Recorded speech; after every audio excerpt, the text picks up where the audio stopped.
Salut à tous, je vous propose de voir aujourd'hui la communication entre un régulateur de charge Victron en Bluetooth et Home Assistant. Donc nous allons voir comment récupérer toutes les informations d'un régulateur de charge Victron et de façon vraiment très facile.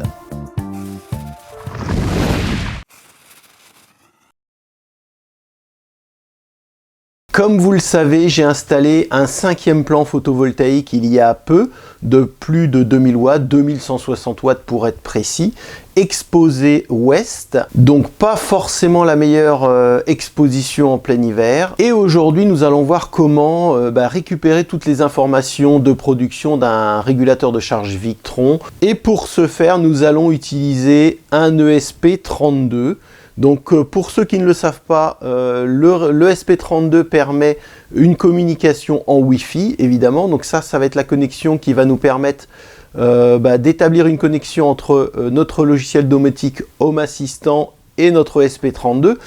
Mais on a également la possibilité d'établir une connexion en Bluetooth avec cette carte ESP32.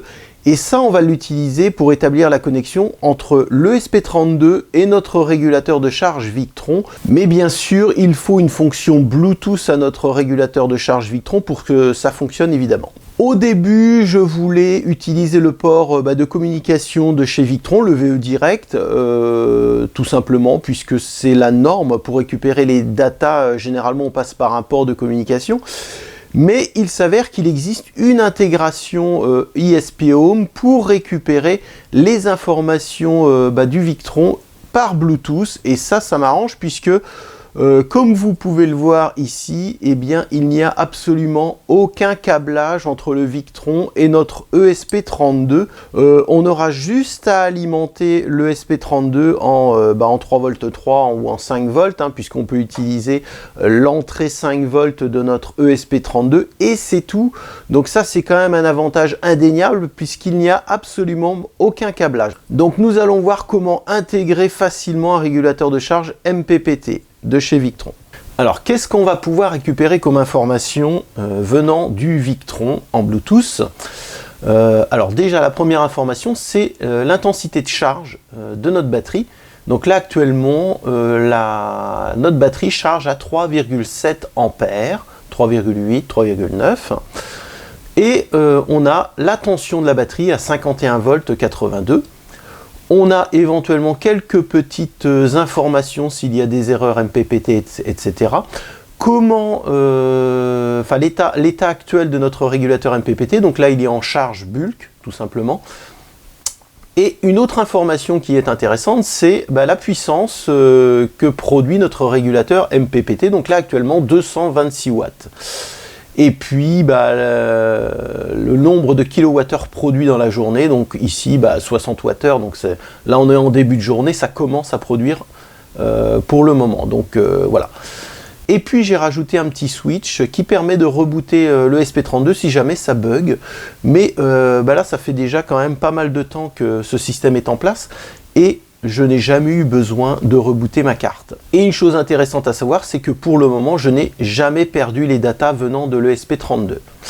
Alors, si vous avez un réseau Wi-Fi qui est un peu loin de votre ESP32, vous pouvez prendre une carte ESP32 avec une antenne déportée, ce qui permet quand même d'améliorer la réception des données. La connexion entre le ESP32 et le Victron se fera en Bluetooth, et évidemment le Bluetooth n'a pas une portée vraiment importante, donc il faut absolument que le ESP32 soit positionné relativement proche du Victron.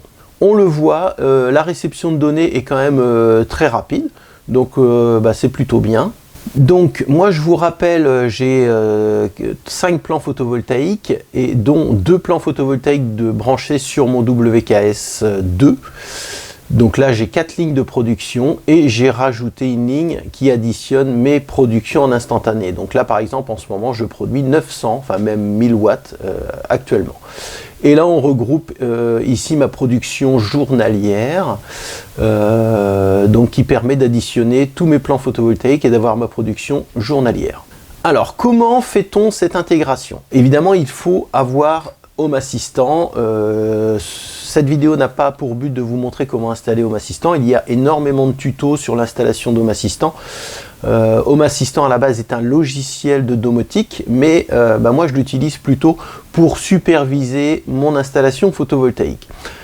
Vous devez avoir ISP Home d'installer sur votre Home Assistant, donc ici.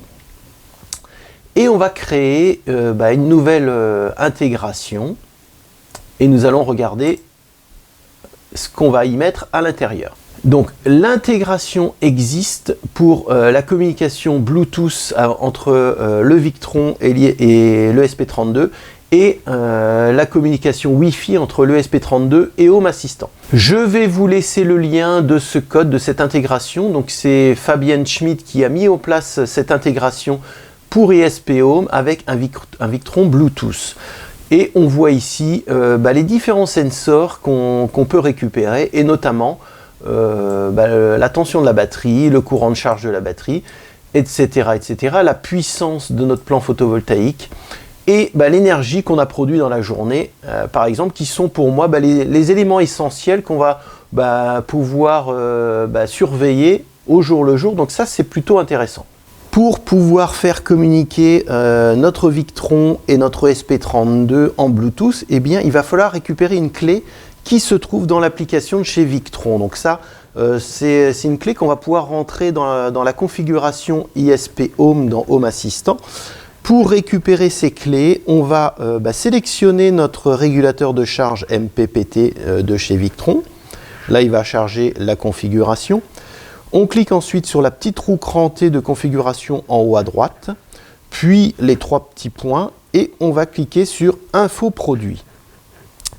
Là, alors normalement, le Bluetooth est activé, sinon on ne peut pas accéder au Victron. Et on va aller jusqu'en bas et on va récupérer les données de cryptage. Donc en bas, on va montrer la clé. Là, vous avez une adresse MAC qu'il va falloir noter et une clé de chiffrement. Donc vous pouvez noter ces deux informations que l'on va pouvoir rentrer ensuite dans ISP Home. On retourne dans ISP Home et dans la configuration de notre fichier ISP Home.